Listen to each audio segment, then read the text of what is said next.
बिस्मिल्लाहिर्रहमानिर्रहीम। कैसे हैं भैया? कैसे हैं भैया आप लोग? रटना नहीं है, समझना है। Syntax book board first year chemistry, chapter number 3, new book. ठीक है, और उसका पार्ट 11 जो है हम करने जा रहे हैं। पार्ट 11 और मॉलिक्यूलर ऑर्बिटल थ्योरी का पार्ट 5। काफ़ी इन्फॉर्मेशन इसमें से रहती है, वो आपको बताना ज़रूरी है। अगर वो नहीं बताऊंगा तो फिर आपके MCQs रह जाएंगे, आपको आपके शॉर्ट क्वेश्चंस, लॉन्ग क्वेश्चंस, और जो है ख़ास तौर पे आपकी एंट्री टेस्ट की तैयारी जो है ना वो मुकम्मल नहीं हो पाएगी इसमें से अगर ख़ास मैंने बातें आपको ना बताई तो। कॉपी पेंसिल ले लीजिए, लेक्चर को नोट करना है और मुस्कुराते रहना है। पहले ये वैलेंस बॉन्ड थ्योरी और मॉलिक्यूलर ऑर्बिटल थ्योरी का डिफरेंस देख लेते हैं। पेज नंबर 57 पर है। ठीक है, बुक खोल लीजिए, टेबल बना हुआ है वैलेंस बॉन्ड थ्योरी और मॉलिक्यूलर ऑर्बिटल थ्योरी का फ़र्क क्या है। ठीक है, डिफरेंसेस जो आपकी बुक में मौजूद हैं। VBT कहती है कि some valence electrons are involved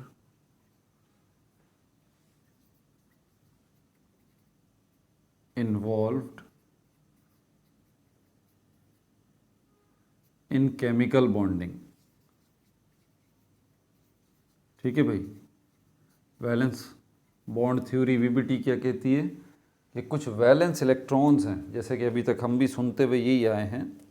ठीक है, कुछ वैलेंस इलेक्ट्रॉन्स हैं, वही सिर्फ इंटरेक्ट होते हैं दो एटम्स के दरमियान और उसी के नतीजे में दो एटम्स के दरमियान केमिकल बॉन्ड जो है वो बनता है। ठीक है, लेकिन मॉलिक्यूलर ऑर्बिटल थ्योरी क्योंकि लेकिन इस थ्योरी से मसले हल नहीं हो रहे थे ना, एक हद तक तो हो रहे थे, उससे आगे बात बन नहीं रही थी, तभी तो एक नई थ्योरी आती है। ये हम डिस्कस कर चुके हैं लिमिटेशंस ऑफ VBT के अंदर। मॉलिक्यूलर ऑर्बिटल थ्योरी क्या कहती है? ऑल वैलेंस इलेक्ट्रॉन्स, जैसे कि हम देख भी चुके हैं, all valence electrons are involved, notes बनाते रहिए साथ साथ, are involve in chemical bonding. Chemical bonding में इस्तेमाल होते हैं सब के सब, सिर्फ कुछ नहीं, सिर्फ वैलेंस शेल वाले नहीं, बल्कि सारे के सारे इलेक्ट्रॉन्स जो हैं वो इसमें शामिल हैं। ठीक है भाई, जितने भी हैं दोनों एटम्स के इलेक्ट्रॉन। दूसरा VBT क्या कहती है कि आपको ये बात पता है कि केमिकल बॉन्ड कब बनता है? केमिकल बॉन्ड जब बनता है जब इलेक्ट्रॉन्स के ऑर्बिटल्स आपस में इंटरेक्ट हों। ये बात ज़रा की पॉइंट अपने जहन में रखिएगा। ठीक है, वो पुराने जो कॉन्सेप्ट थे कि इलेक्ट्रॉन्स आपस में शेयरिंग कर रहे हैं, इलेक्ट्रॉन्स आपस में एटम्स जो हैं वो शेयरिंग कर रहे हैं, या एटम्स आपस में इलेक्ट्रॉन्स जो हैं वो ट्रांसफ़र कर रहे हैं, वो कॉन्सेप्ट थोड़ा सा ख़त्म करके अब ये बात जहन में रखें कि इलेक्ट्रॉन्स के जो ऑर्बिटल्स हैं वो शेयर हो रहे हैं और इलेक्ट्रॉन्स के ऑर्बिटल्स शेयर हो रहे हैं यहाँ पर, सिर्फ बस यही। तो ऑर्बिटल्स की हम बात कर रहे हैं। अब हम ऑर्बिटल्स के ट्रांसफ़र वाली बात नहीं करेंगे क्योंकि ये चैप्टर जो है वो आयोनिक बॉन्ड के ऊपर नहीं है जिसमें इलेक्ट्रॉन ट्रांसफ़र हो जाता है, ये बात जहन में रखनी है। ये कोवलेंट बॉन्डिंग की थ्योरीज़ हैं सारी की सारी, आयोनिक बॉन्ड की नहीं है। तो हम शेयरिंग तक ही रखेंगे। तो ओल्ड कॉन्सेप्ट जो आपका शेयरिंग का था कि दो एटम जब मिलते हैं उसमें से इलेक्ट्रॉन्स शेयरिंग करते हैं एक दूसरे के साथ, तो अब इलेक्ट्रॉन्स नहीं, इलेक्ट्रॉन्स के ऑर्बिटल्स जो हैं वो शेयरिंग करते हैं। तो दोनों एटम्स के आपको जो है वो ऑर्बिटल्स को पहले जहन में रखना पड़ेगा, उनकी पोजीशन क्या है। मिसाल के तौर पर हमारे पास ऑक्सीजन और ऑक्सीजन ये मिलते हैं तो उसके बाद क्या बनता है? हमारे पास ऑक्सीजन गैस का मॉलिक्यूल O2 बनता है। समझ में आ रही है बात आपको? अब ये O2 जो बना है वो इन दोनों की वजह से बना है। इसके पास भी ऑर्बिटल्स मौजूद हैं, इसके पास भी ऑर्बिटल्स मौजूद हैं। जाहिर सी बात है ये ऑक्सीजन, इसके पास 8 इलेक्ट्रॉन है, तो इसके 8 इलेक्ट्रॉन कहाँ होंगे? जहाँ भी होंगे वो उनके ऑर्बिटल्स साथ ही होंगे, ठीक है। ये दूसरा ऑक्सीजन का एटम है, इसके पास 8 इलेक्ट्रॉन है, तो वो कहाँ होंगे, वो अपने ऑर्बिटल्स में होंगे। तो ये दो जब इंटरेक्ट होंगे, अब ये इनके केमिकल बॉन्ड बनाने से पहले के जो ऑर्बिटल हैं वो क्या हैं, 1s2 2s2 2px 2py 2pz, ये दो हो गए, ये एक एक हो गया, ठीक है। इसी तरह ये यहाँ पर 1s2 2s2 2px 2py 2pz, यहाँ पर भी दो और एक ये इस तरह से मिले। अब ये ऑर्बिटल्स हैं एटम्स के, ये ऑक्सीजन के ऑर्बिटल्स हैं, ये दूसरे वाले ऑक्सीजन के एटम्स के ऑर्बिटल्स हैं। जब ये इनको हम कहेंगे इंडिविजुअल ऑर्बिटल्स,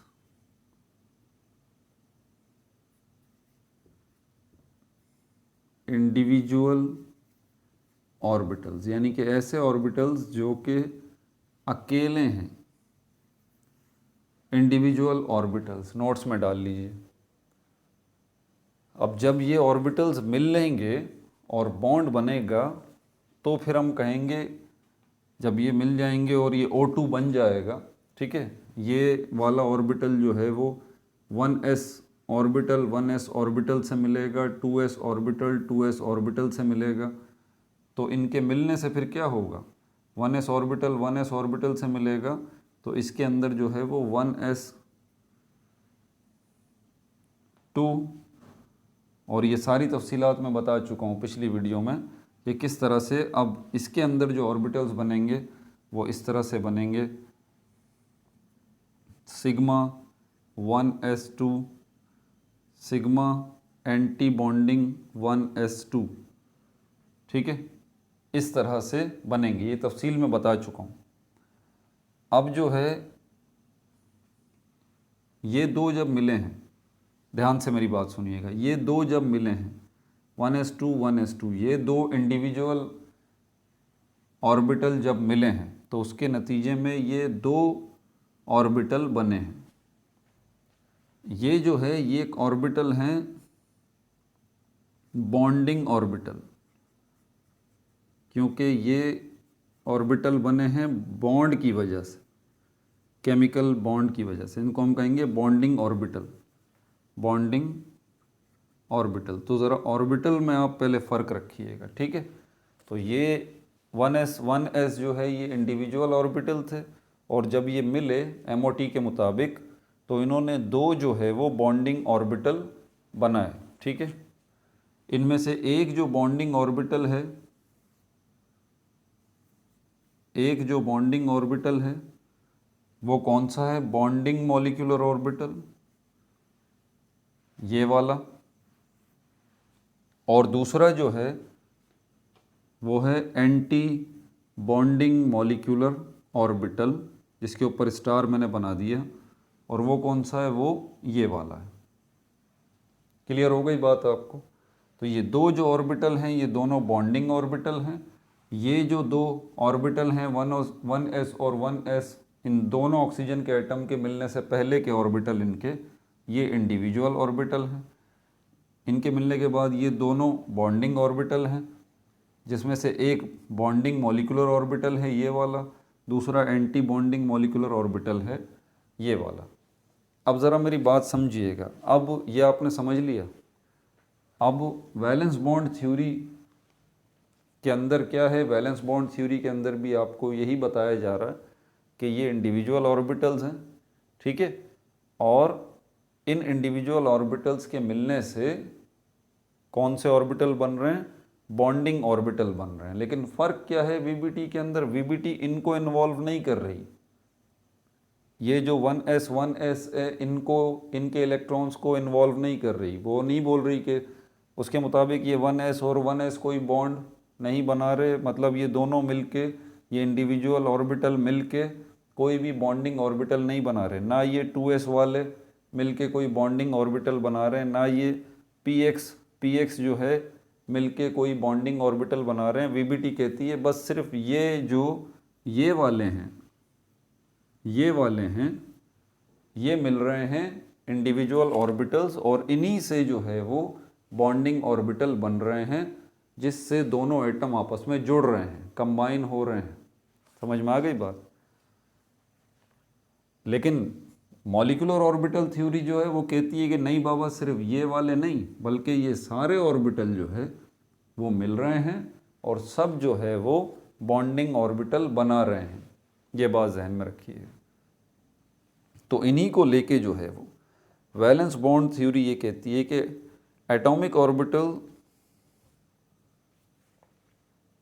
ऑर्बिटल्स जो हैं ये वाले, ये एटॉमिक ऑर्बिटल्स कहलाएंगे। आप इनको इंडिविजुअल ऑर्बिटल अगर मुश्किल लग रहा है तो आप इनको एटॉमिक ऑर्बिटल कह लें, ठीक है।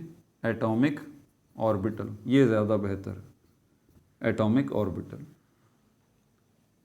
तो वैलेंस बॉन्ड थ्योरी ये कहती है कि ये एटॉमिक ऑर्बिटल जो है वो मिलने के बाद भी अपनी जो है वो इंडिविजुअल आइडेंटिटी जो है वो बरकरार रखते हैं। आफ्टर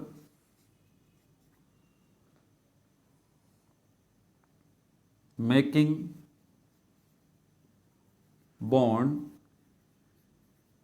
वीबीटी कहती है after making bond atomic orbital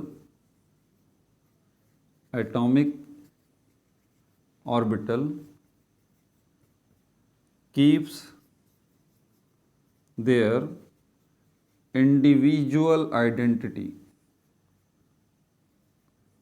अपनी अलग पहचान जो है वो बरकरार रखते हैं। After making bond atomic orbital keeps रखते हैं, कीप देयर इंडिविजुअल आइडेंटिटी, अपनी अलहदा पहचान जो है वो बरकरार रखते हैं।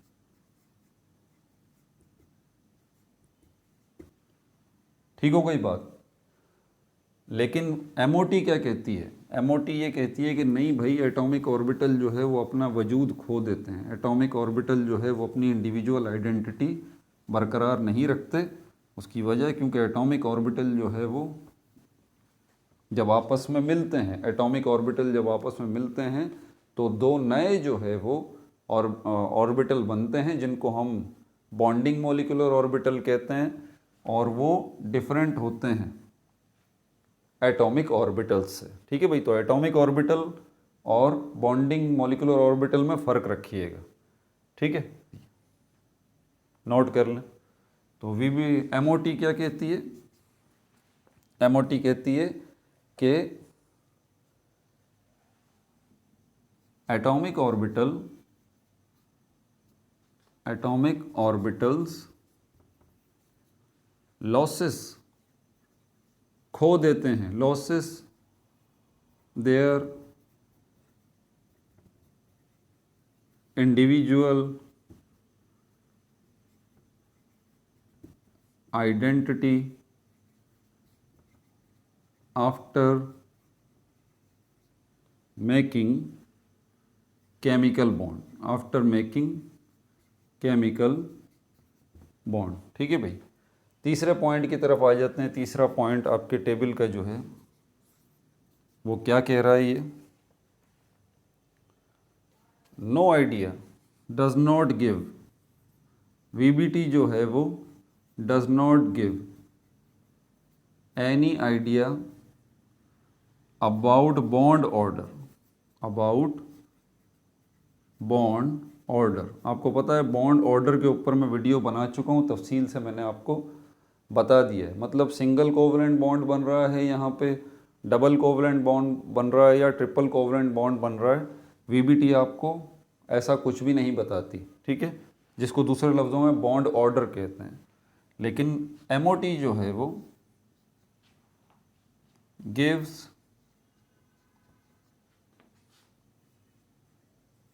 complete information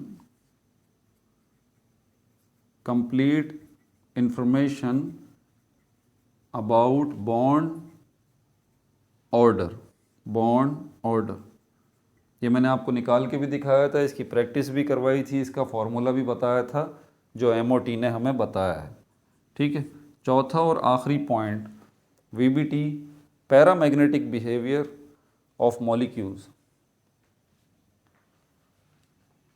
VBT does not explain the paramagnetic behavior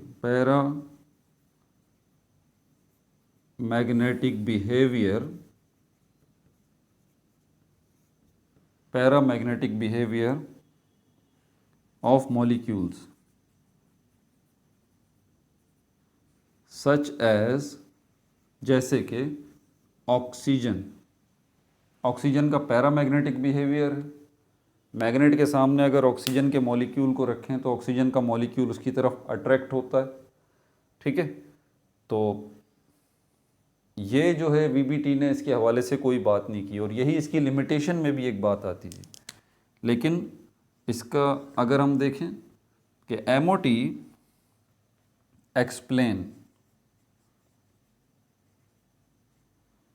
explain the paramagnetic behavior, explain the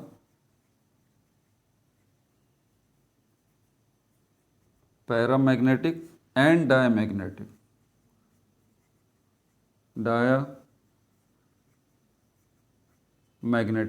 behavior of molecules। अच्छा, ये डायामैग्नेटिक, अगर आपको याद हो पिछली वीडियो के अंदर मैंने डायामैग्नेटिक को एक्सप्लेन किया था, उसमें थोड़ी करेक्शन में कर दूं। पिछली वीडियो में मैंने बताया था कि डायामैग्नेटिक रह गया, ज़रा बताने के लिए पैरामैग्नेटिक और डायामैग्नेटिक को दोबारा से ज़रा समझ लीजिए। ये तो हो गया, इसको मिटा दूं भाई।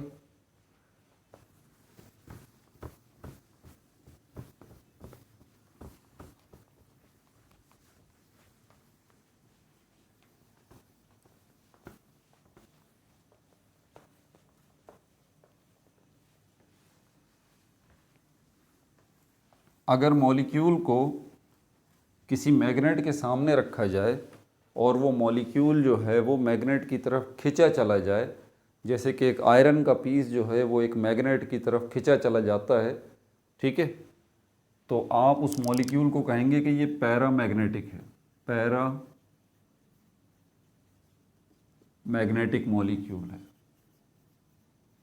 क्यों?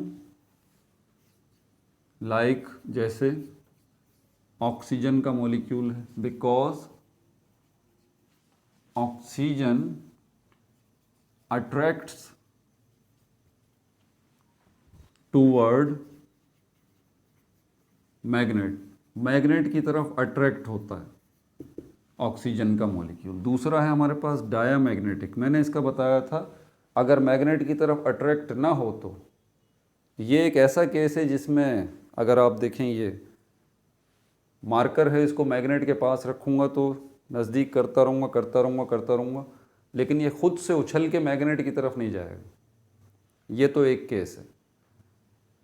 आयरन का पीस मैग्नेट के पास नज़दीक लेके जाऊँगा, वो हाथ से निकल जाएगा, आयरन का पीस वो उड़ के जाएगा और मैग्नेट से चिपक जाएगा। ये दूसरा केस है। तीसरा जो केस है उसमें ये है कि मैं अगर किसी चीज़ को मैग्नेट की तरफ लेके जा रहा हूँ तो वो अट्रैक्ट नहीं हो रहा और एक जगह रुका हुआ भी नहीं है, बल्कि वो दूर हट रहा है। क्या हो रहा है? वो दूर हट रहा है। मैं जितना मैग्नेट की तरफ लेके जाता हूँ वो उतना ही खिंच के पीछे आ रहा है। 3 केस हो गए। एक केस वो है आयरन वाला जिसमें आयरन उछल के जा रहा है मैग्नेट की तरफ। दूसरा केस है ये मार्कर वाला कि ये जो है वो या रबर या वुड को ले लें, उसको आप नज़दीक करते रहें, कोई असर ही नहीं हो रहा। ना तो खिंच के नज़दीक जा रहा है मैग्नेट की तरफ, ना मैग्नेट से दूर भाग रहा है। ठीक है, तो खिंच के अगर जा रहा है तो हम इसको कहते हैं अट्रैक्ट होना, और ये बिहेवियर पैरामैग्नेटिक कहलाता है। अगर दूर हट रहा है मतलब रिपेल हो रहा है तो हम इसको कहते हैं डायामैग्नेटिक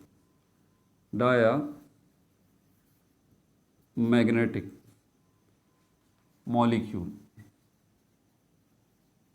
समझ में आ रही है बात? लाइक जैसे कि hydrogen gas and hydrogen gas का मॉलिक्यूल और नाइट्रोजन गैस का मॉलिक्यूल रिपेल मतलब दूर हट रहे हैं। ठीक है, अट्रैक्ट नहीं हो रहे, रिपेल हो रहे हैं फ्रॉम मैग्नेट, फ्रॉम मैग्नेट। अच्छा, इसका रीज़न क्या है, क्यों आखिर ऑक्सीजन का मॉलिक्यूल जो है वो अट्रैक्ट हो रहा है मैग्नेट की तरफ, यानी कि क्यों ऑक्सीजन का मॉलिक्यूल पैरामैग्नेटिक है और क्यों हाइड्रोजन का मॉलिक्यूल और नाइट्रोजन का मॉलिक्यूल दूर भाग रहा है, रिपेल हो रहा है, यानी कि क्यों हाइड्रोजन का मॉलिक्यूल और नाइट्रोजन का मॉलिक्यूल डायामैग्नेटिक है। इसकी वजह यह है कि ऑक्सीजन में हाफ फिल्ड ऑर्बिटल मौजूद है, हाफ फिल्ड ऑर्बिटल मौजूद है जिसमें एक एक इलेक्ट्रॉन है। याद है आपको, मैंने बनाया भी था, एक इलेक्ट्रॉन, ये दूसरा ऑर्बिटल है, इसमें भी एक इलेक्ट्रॉन, किसमें, ऑक्सीजन में। अगर आप हाइड्रोजन गैस और नाइट्रोजन गैस को देखेंगे तो इसके अंदर हाफ फिल्ड ऑर्बिटल नहीं है बल्कि फुल फिल्ड ऑर्बिटल मौजूद हैं। एक हों या दो हों, कोई भी अनपेयर्ड इलेक्ट्रॉन नहीं है, पेयर्ड इलेक्ट्रॉन है। हर ऑर्बिटल में दो दो आपको इलेक्ट्रॉन नज़र आएंगे। यही वजह है कि हाइड्रोजन का मॉलिक्यूल और नाइट्रोजन का मॉलिक्यूल डायामैग्नेटिक है। ठीक है भाई, ये भी मैंने करेक्शन कर दी जो मैं शुरू में बता चुका था। अब कुछ ख़ास बातें भी देख लें इसकी जितनी हैं, ताकि एमओटी को फाइनल करें और उसके बाद फिर अगले टॉपिक की तरफ हम जाएं। इसके अंदर शेप ऑफ द मॉलिक्यूल्स।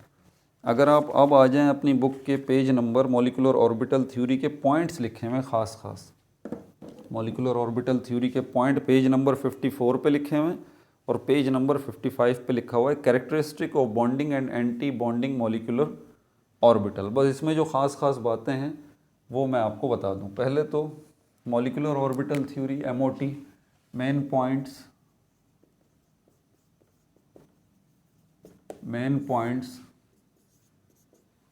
ठीक है। इसमें मेन पॉइंट्स की अगर हम बात करें तो ये मुझे लिखने की ज़रूरत नहीं है, लिखा हुआ है भाई। 3 लोग थे जिन्होंने ये MOT मॉलिक्यूलर ऑर्बिटल थ्योरी जो है वो दी थी, 1927 में दी थी, 1927 में। मलिकन, हुंड एंड हक्कल, ये इन तीनों का नाम है, लिखा हुआ है, आप पढ़ लीजिएगा। इन्होंने कलेक्टिवली ये जो है वो MOT दी थी ताकि वो खामियां जो रह गई हैं उसके अंदर, VBT के अंदर, उन खामियों को दूर किया जा सके, ऐसी थ्योरी दी जा सके। अब इसका जो पहला पॉइंट है वो ये कि atomic orbitals of similar energy, atomic orbital जो हैं, अब ऑक्सीजन को यहाँ पर अगर आप देखें मिसाल के तौर पर ऑक्सीजन को लें और ऑक्सीजन, दूसरा वाला ऑक्सीजन को लें, ये दोनों मिलके क्या बनाएंगे, ऑक्सीजन का मॉलिक्यूल बनाएंगे। इसमें भी 1s2 है, 2s2 है, ठीक है। और इस ऑक्सीजन के एटम के अंदर भी 1s2 है, 2s2 है और उसके बाद 2p x, 2p y, 2p z, इसमें भी 2p x, 2p y, 2p z, 2 electron एक एक, 2 इलेक्ट्रॉन एक एक। इनके मिलने से पहले, दोनों ऑक्सीजन एटम्स के मिलने से पहले कि ये इनके एटॉमिक ऑर्बिटल्स हैं, तो इन्हीं की बात की जा रही है, इन एटॉमिक ऑर्बिटल्स की। तो एटॉमिक ऑर्बिटल्स जो हैं वो कंबाइन होंगे but only those which has similar energy,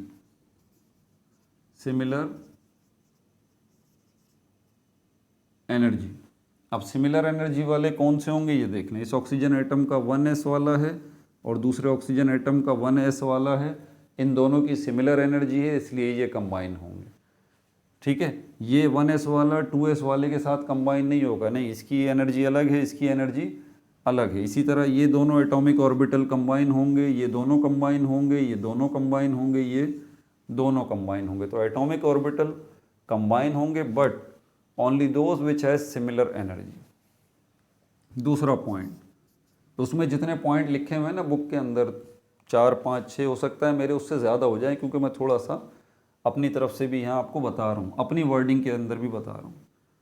atomic orbitals combine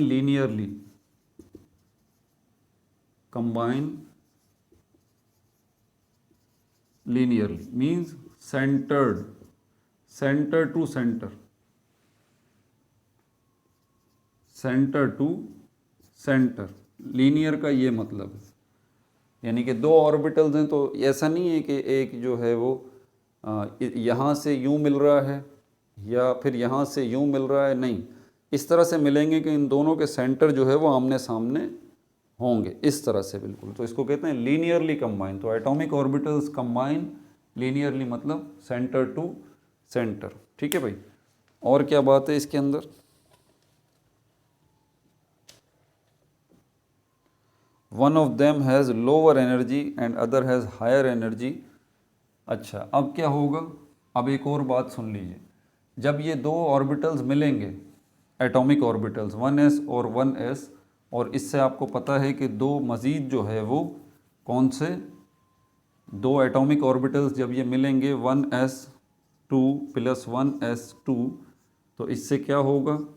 एक ऑर्बिटल जो है वो बनेगा बॉन्डिंग मॉलिक्यूलर ऑर्बिटल और दूसरा जो बनेगा एंटी बॉन्डिंग मॉलिक्यूलर ऑर्बिटल। तो एनर्जी जो होगी इन दोनों की एनर्जी जो होगी वो इसकी जो है, इसकी बॉन्डिंग मॉलिक्यूलर ऑर्बिटल की एनर्जी लेस होगी, कम होगी देन एटॉमिक ऑर्बिटल। अब एटॉमिक ऑर्बिटल के लिए मैं ए और ओ लिख रहा हूं, ठीक है? तो बॉन्डिंग मॉलिक्यूलर ऑर्बिटल की एनर्जी लेस, कम होगी देन एटॉमिक ऑर्बिटल, इससे कम होगी। और एंटी बॉन्डिंग मॉलिक्यूलर ऑर्बिटल जो है इसकी energy more than atomic orbital. ठीक है, तो ये जो एंटी बॉन्डिंग मॉलिक्यूलर ऑर्बिटल बनेगा इसकी एनर्जी इन एटॉमिक ऑर्बिटल्स से ज़्यादा होगी। ठीक है, किसी को भी ले लें आप, इसको ले लें या इसको ले लें, ठीक है, क्योंकि ये बात तो मैं बता ही चुका हूँ शुरू में कि इन दोनों एटॉमिक ऑर्बिटल्स की एनर्जी सिमिलर होगी। तो एंटी बॉन्डिंग मॉलिक्यूलर ऑर्बिटल की एनर्जी जो है वो इन दोनों में से किसी से भी ज़्यादा होगी और बॉन्डिंग मॉलिक्यूलर ऑर्बिटल की एनर्जी इन दोनों में से किसी से भी कम होगी। ये भी नोट्स में डाल लीजिए, मैं ऊपर भी लिख रहा हूँ। ये बहुत इंपॉर्टेंट पॉइंट्स हैं, बहुत इंपॉर्टेंट पॉइंट्स हैं, इनको याद रखें। साथ साथ समझा भी रहा हूँ, ज़हन नशीन भी करवा रहा हूँ। तो यहाँ पर क्या जवाब होगा कि bonding molecular orbital has less energy than any of the atomic orbital. और यहाँ पर चौथा पॉइंट फिर बनेगा क्या? Anti bonding molecular orbital has more energy than any of the atomic orbital. यहाँ पर एग्जाम्पल में आप ऑक्सीजन का हवाला भी दे सकते हैं। ठीक है भाई, आगे फिर ये क्या कर रहा है? फिर ये आगे बता रहा है कि जिसकी लेस एनर्जी होगी उसको बॉन्डिंग मॉलिक्यूलर ऑर्बिटल कहेंगे, जिसकी ज़्यादा एनर्जी होगी उसको एंटी बॉन्डिंग मॉलिक्यूलर ऑर्बिटल कहेंगे। अगले पॉइंट में बता रहा है, तो ये मैं तो आपको लिखवा ही चुका हूँ। ठीक है ना भाई?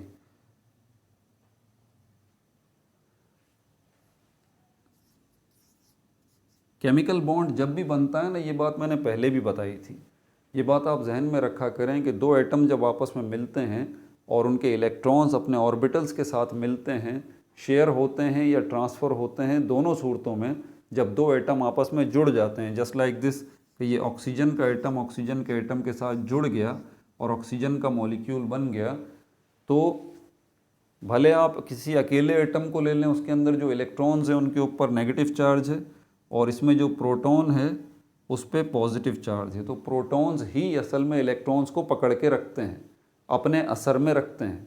ठीक है, तो ये जब एटम आपस में मिलेंगे, दो एटम, और ये जो है वो एक मॉलिक्यूल बनाएंगे, यहाँ पर भी जो भी एटॉमिक ऑर्बिटल्स मिले होंगे और उनसे जितने भी मॉलिक्यूलर ऑर्बिटल बने होंगे, चाहे वो बॉन्डिंग मॉलिक्यूलर ऑर्बिटल हो या एंटी बॉन्डिंग मॉलिक्यूलर ऑर्बिटल हो, उनमें मौजूद इलेक्ट्रॉन्स जो हैं वो ज़ेर असर होंगे, अंडर इन्फ्लुएंस्ड होंगे, उनको पकड़ के रखा हुआ होगा, अपना असर डाल रहा होगा कौन?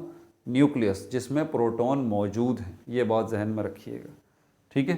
तो यहाँ पर इसने इसी बात का हवाला दिया है कि वो जो हरकत होगी, movement of electrons, movement of electrons in molecular orbitals is affected by both nucleus। जैसे कि मिसाल के तौर पे बाय बोथ न्यूक्लियस, दोनों न्यूक्लियस जो हैं उनके ज़ेरे असर होंगे। अब दो न्यूक्लियस हो गए ना भाई, जब दो एटम मिल गए हैं तो दो न्यूक्लियस हो गए, ठीक है। छठा पॉइंट जो यहाँ पर अब हमारे पास बन रहा है, वो छठा पॉइंट क्या है? Filling of electrons.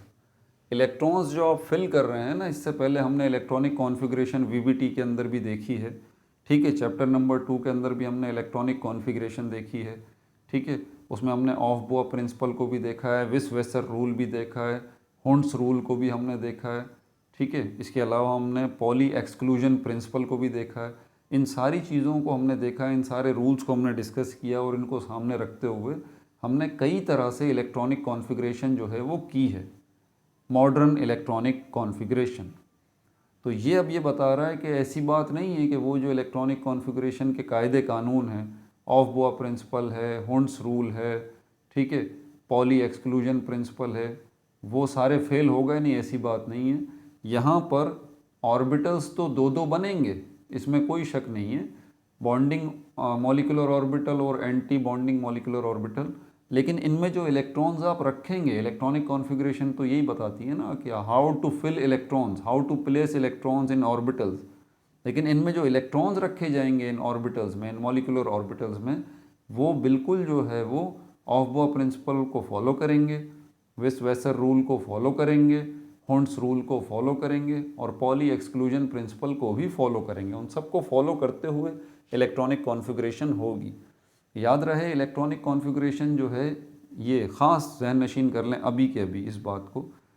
एक और मेथड जो इलेक्ट्रॉनिक कॉन्फ़िगरेशन का है, जी जी जी बिल्कुल जहन नशीन कर लें, नोट्स में डाल लें, अभी एक और तरीका इलेक्ट्रॉनिक कॉन्फ़िगरेशन का रहता है। एमओटी मॉलिक्यूलर ऑर्बिटल थ्योरी भी आपको एक तरीका बताती है जिसके तहत आपने इलेक्ट्रॉनिक कॉन्फ़िगरेशन करनी होती है, ठीक है। वो आगे आपकी एक्सरसाइज आ रही है ना, उसमें क्वेश्चन मौजूद है मॉलिक्यूलर ऑर्बिटल इलेक्ट्रॉनिक कॉन्फ़िगरेशन के नाम से, तो उसमें मैं समझाऊंगा और मैं एग्जाम्पल के तौर पर आपको उसके हिसाब से इलेक्ट्रॉनिक कॉन्फ़िगरेशन करके भी दिखाऊंगा, ठीक है ना भाई। तो यहाँ पर वो यही बता रहा है, the filling of electrons, the filling of electrons in molecular orbital is done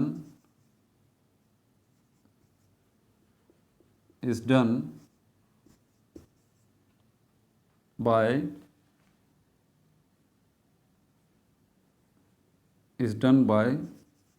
all rules, bracket में लिख रहा हूँ, Aufbau, Hund's rule, Aufbau Hund rule, ठीक है, विस वेसर रूल,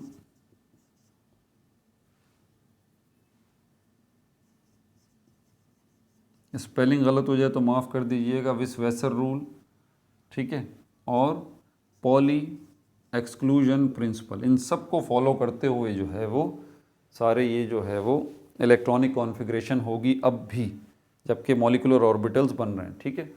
अब characteristics of bonding and anti bonding molecular orbital, इसके अंदर खास बातें,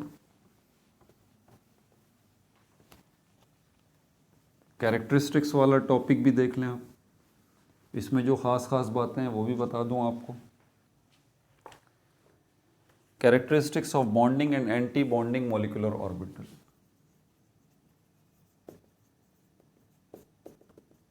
characteristics of bonding molecular orbital and anti bonding molecular orbital. इसके मेन पॉइंट्स जो हैं वो भी मैं आपको अभी बता देता हूँ। बॉन्डिंग मॉलिक्यूलर ऑर्बिटल की एनर्जी कम होती है एटॉमिक ऑर्बिटल से, ये बात तो बताई जा चुकी है, ठीक है। बॉन्डिंग मॉलिक्यूलर ऑर्बिटल अगर हम देखें, बॉन्डिंग मॉलिक्यूलर ऑर्बिटल, तो इसका पहला पॉइंट क्या है? इसका पहला पॉइंट ये है कि energy bonding molecular orbital has less energy, पहले भी बताया था, दोबारा लिख लीजिए, देन एटॉमिक ऑर्बिटल। दूसरा पॉइंट यहाँ पर ये बता रहा है कि केमिकल बॉन्डिंग फेवर्स, जब केमिकल बॉन्डिंग के लिए ऑर्बिटल्स आगे आएंगे ना दोनों एटम्स के, तो ये बात याद रहे, केमिकल बॉन्डिंग जो है वो ज़्यादा फेवर किसको करेगी? बॉन्डिंग मॉलिक्यूलर ऑर्बिटल को करेगी, उसकी एनर्जी कम है, इसको ज़हन नशीन कर लें। तो chemical bonding favours chemical bonding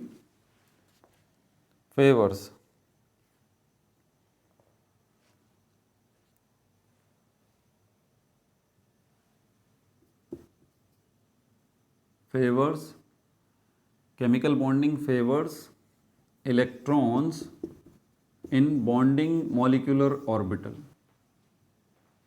because इसका रीज़न भी उसने बताया, बिकॉज एटॉमिक ऑर्बिटल्स, जिन एटॉमिक ऑर्बिटल्स से ये जो बॉन्डिंग मॉलिक्यूलर ऑर्बिटल बनेगा, जैसे कि ऑक्सीजन का 1s2 था, दूसरे ऑक्सीजन का 1s2 था, तो ये जब मिलेंगे और इनकी मदद से जब दो बनेंगे बॉन्डिंग मॉलिक्यूलर ऑर्बिटल और एंटी बॉन्डिंग मॉलिक्यूलर ऑर्बिटल, तो ये दो तरह से इंटरेक्ट होंगे, ठीक है।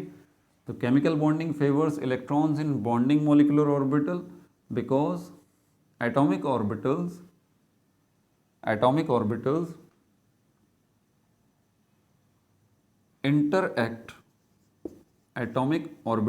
interact with each other, कि एटॉमिक ऑर्बिटल्स जो हैं वो इंटरेक्ट होंगे एक दूसरे से इन 2 ways, दो तरह से। कौन कौन से हैं? कंस्ट्रक्टिवली और डेस्ट्रक्टिवली, ठीक है। ये 1s2 और 1s2, ठीक है, ये जब मिलेंगे आपस में तो ये दो तरह से मिलेंगे, कंस्ट्रक्टिवली और डेस्ट्रक्टिवली। देखें कितनी बारीकियां हैं इसके अंदर। और जब भी ये एटॉमिक ऑर्बिटल्स, इनका कुछ हिस्सा जो है वो कंस्ट्रक्टिवली इंटरेक्ट होगा, आपस में मिलेगा, इंटरेक्ट मतलब मिलेगा कंस्ट्रक्टिवली, और कुछ हिस्सा इनका दोनों एटॉमिक ऑर्बिटल्स का डेस्ट्रक्टिवली मिलेगा। वो हिस्सा इनका जो कंस्ट्रक्टिवली मिलेगा वो बनाएगा बॉन्डिंग मॉलिक्यूलर ऑर्बिटल, और जो डेस्ट्रक्टिवली मिलेगा इन दोनों का हिस्सा वो एंटी बॉन्डिंग मॉलिक्यूलर ऑर्बिटल बनाएगा, ठीक है भाई। ये भी मैंने आपको बता दिया अब कि ये दो ऑर्बिटल्स जो हैं वो इस तरह से मिलते हैं, दोनों एटॉमिक ऑर्बिटल्स, कि इनका कुछ हिस्सा तो कंस्ट्रक्टिवली मिलता है, कुछ हिस्सा जो है वो डेस्ट्रक्टिवली मिलता है, तभी तो दो किस्म के ऑर्बिटल्स बनते हैं। अब ये जब बात आएगी कंबाइनिंग और थर्स द, अच्छा, probability of electron density maximum electron density फिर किसके अंदर होगी? Maximum electron density is found in bonding molecular orbital. More, इसको लिखें मोर, मैक्सिमम लिखा हुआ, maximum electron density is found in bonding molecular orbital. वजह क्या है? क्योंकि बॉन्डिंग मॉलिक्यूलर ऑर्बिटल बन ही एटॉमिक ऑर्बिटल के कंस्ट्रक्टिव इंटरेक्शन की वजह से, ठीक है। और चौथे पॉइंट में क्या आएगा? मिनिमम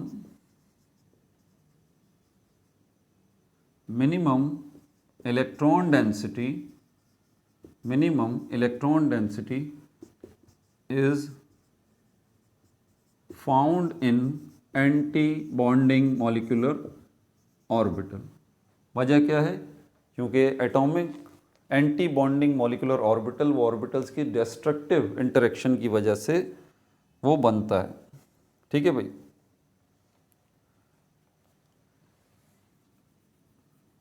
अब यहाँ पर छठा पांचवा पॉइंट क्या होगा? Anti bonding molecular orbital has less energy than any of the atomic orbital, sorry more energy. Anti bonding molecular orbital has more energy, ये भी बात आ गई। ठीक है भाई।